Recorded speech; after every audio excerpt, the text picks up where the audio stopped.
Right now is we're going to actually create this sound ring that you're seeing that's in this top right now.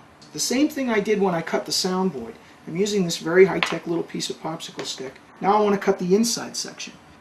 So what I'm doing now is I'm just running the knife around, and I'm actually cutting through on the second pass. I can feel it, so that now I can just sort of lift it right out. And there's the ring. So these 5 pieces of wood are now going to get glued into this dado joint, or rabbit joint, using some epoxy and a very quick little glue-up board. So I'm painting the glue in, and if it squeezes out, that's fine. That's actually what I want it to do. I want it to squeeze out. That at least tells me that there was enough glue in there and that I've got good coverage. So I'll put this in first. Just set that in there, make sure it's in good. Now I'll work on the inner pieces. These 2 inner pieces, we'll put them in first. And I always start here at the top because that's where the fingerboard comes over the soundboard and will actually hide this joint, so you never see it.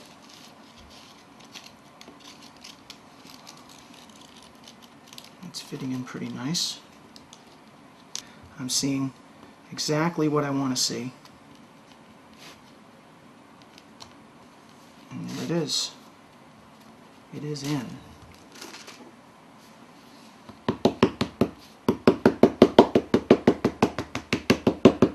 Okay, now it's important to get some good clamping pressure on there. Again, I don't want to kill it with clamping pressure, but I do want to put some on there. This piece goes right on top.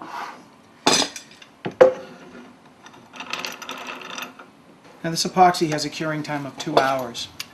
After 2 hours I can take it out of the clamps. But I wouldn't want to put it under any kind of stress for at least 24 hours. I can see it evolving into some other instruments. Like I've done some preliminary work on an acoustic bass guitar and some preliminary work on a mandolin. That I've actually built the mandolin, and the prototype has shown me that there's need for more work and more adjustment. So, and that's exciting too, because it enables me to further my understanding of the technology that goes into the conscious system of bracing. The steel strings on a guitar put too much tension on the neck, a piece of wood. So in order to make sure that it doesn't bend or change dimension under the tension of the strings, we put a reinforcement bar in here of a graphite epoxy construction, something that was borrowed from NASA, some more NASA technology in my guitars. Alright, in it goes. I should probably be wearing gloves, handling this glue like this, but just for you kids at home, protect your hands.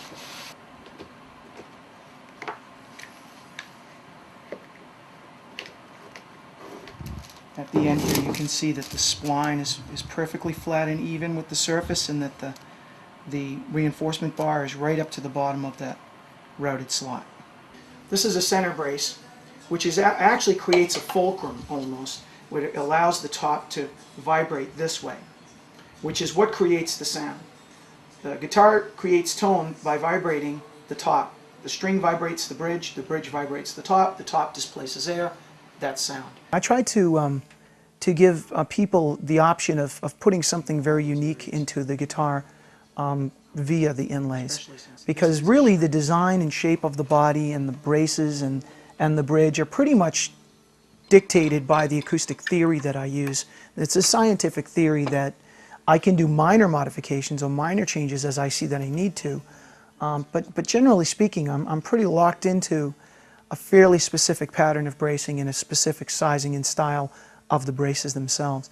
So in the inlays you're allowed all kinds of freedom, and I've done things as crazy as in designing inlays based on the taillights of a classic guitar, a car that this guitar player owned, to actually inlaying somebody's nickname on a fingerboard. Well, this is the inlay process, and this particular piece has been constructed, and this is 2 different types of shell. This is a fairly easy inlay because it's just a rectangle shape. Some of them get a little bit more fancy. When you look at the inlay here on the headstock of my Siren S, you can see that there's lots of little curves. Then something like this. This is all straight lines, and it even has curved corners. So it's a lot simpler.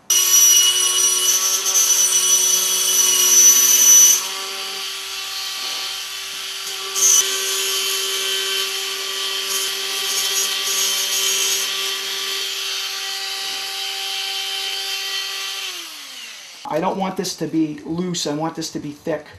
So I'm actually just sort of creating a paste. And it's actually not quite as thick as I'd like it to be. Yeah. Now I'm going to put that into the space that I have created here. Again, get it right up into those edges, make sure that I'm getting it good coverage. And this piece kind of broke apart, which is no big deal.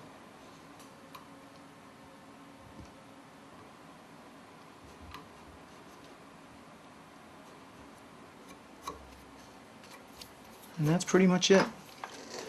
What I'd like to show you is these are some finished instruments. This is one that's kind of my standard size. This would be a what would commonly be known as a dreadnought style guitar or size guitar.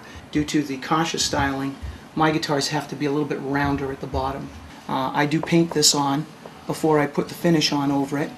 But that's basically the white and black pieces that you saw, and then that very light colored piece of holly. This is called Australian Black Bean. It's very rare. I think it's very beautiful. This is more of a parlor-sized guitar, what they would call a parlor or a 00 size. It's much smaller than the one we just showed you. This one has the spruce top, and it's the same sound hole decoration, except that I painted it with some colors instead of just outlining it in black. Again, the same bridge design, only this time the bridge is in ebony, which is a very black wood, just like the fingerboard is done in ebony. The inlays are mostly corian, which is a countertop material. There is some mother of pearl and some abalone, which is shell. The back and sides of this particular guitar are made out of East Indian rosewood. East Indian rosewood is plantation grown and cut specifically for instruments. This is called an acoust-electric instrument. It does produce an acoustic tone. You don't have to plug it in to play it, but it is designed to be plugged into an electric guitar amplifier and sound like an acoustic guitar. You can't plug a big acoustic into an electric guitar amp because it's not what they were designed for. This guitar was designed to be plugged into an electric amp and still sound acoustic. We sprayed it with a metallic blue spray on it, and it does feature a bolt-on neck just like an electric guitar would have. A battery compartment. This is a maple neck, which again is a standard wood for electric guitars. They use maple on the necks. This also has corian inlays. These are multiple piece inlays that are created using corian. This one is my old faithful. This is the one that's traveled pretty much everywhere with me. This is my jumbo guitar. It has a red spruce top again. The fingerboard and bridge are an interesting story. I actually pulled them out of a dumpster from a cabinet shop in Manchester. I won't tell you exactly where. I'm not exactly sure what kind of rosewood it is, but it's a form of rosewood. And I literally manufactured the bridge and the fingerboard from that single piece of wood. This wedge in the back is also cherry. These two pieces are walnut, and that's cherry. And then the thin pieces in the middle are maple. And this guitar is also bound in maple. So these pieces that you see on the side are maple. The guitar is alive. I mean, this becomes something more when it's done.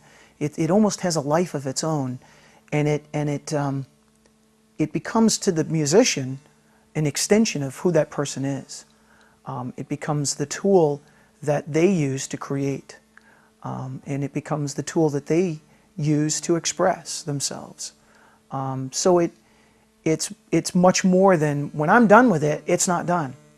When I'm done with it, it's just beginning.